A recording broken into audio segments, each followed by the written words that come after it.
Mesdames et messieurs les membres du gouvernement, mesdames et messieurs les députés,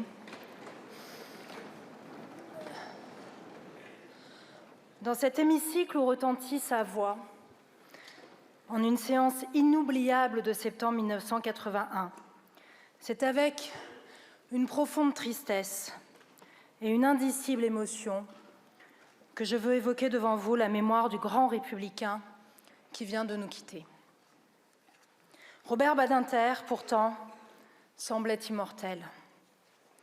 Depuis plus d'un demi-siècle, nous l'avons vu agir inlassablement. L'avocat pénaliste, le conseiller très écouté de François Mitterrand, le garde des Sceaux portant l'art oratoire à son degré suprême, mais aussi le président du Conseil constitutionnel, le sénateur et le président d'honneur du mouvement pour l'abolition universelle de la peine de mort. Sa force de conviction, son engagement, son sens aigu de la justice et du droit, vous les connaissez. Avec finesse, avec élégance, il les incarnait à la manière d'un sage, fidèle aux principes, indifférent aux outrages. Homme de culture, amoureux des livres et des anciens manuscrits, Robert Badinter puisait dans l'histoire les modèles exigeants qu'il se donnait. De Victor Hugo, il aimait à citer cette phrase : « Le droit qu'on ne peut retirer à personne, c'est le droit de devenir meilleur. » Aussi considérait-il avec Hugo la peine de mort comme le signe spécial et éternel de la barbarie. Lui qui ne voulait plus d'une justice qui tue, s'illustra aussi par d'autres avancées, comme la fin des juridictions d'exception, l'abrogation de la loi de 1942 qui discriminait l'homosexualité, le régime indemnitaire des victimes d'accidents de la route ou encore l'ouverture de recours individuels devant la Cour européenne des droits de l'homme.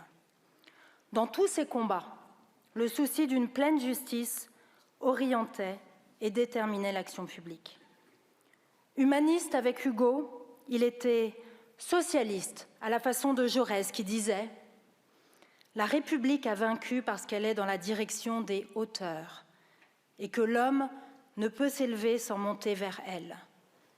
Ceux qui depuis un siècle ont mis très haut leur idéal ont été justifiés par l'histoire. » Oui, Robert Badinter allait à l'idéal par les chemins de crête.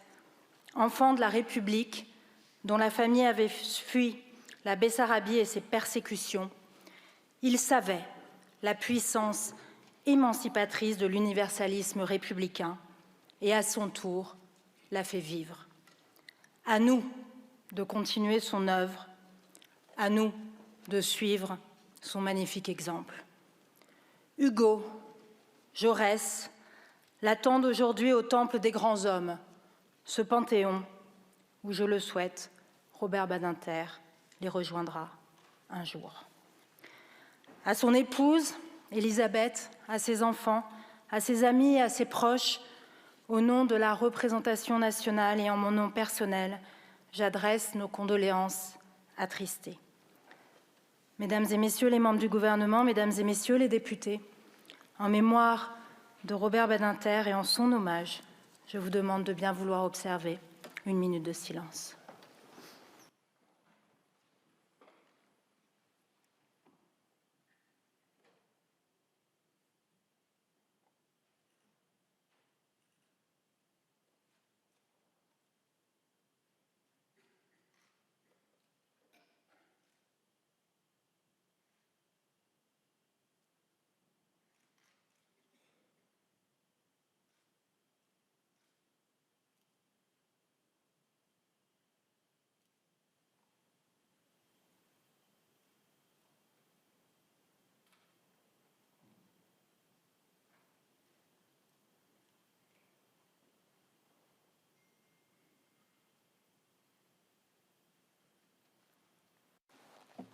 Je vous remercie.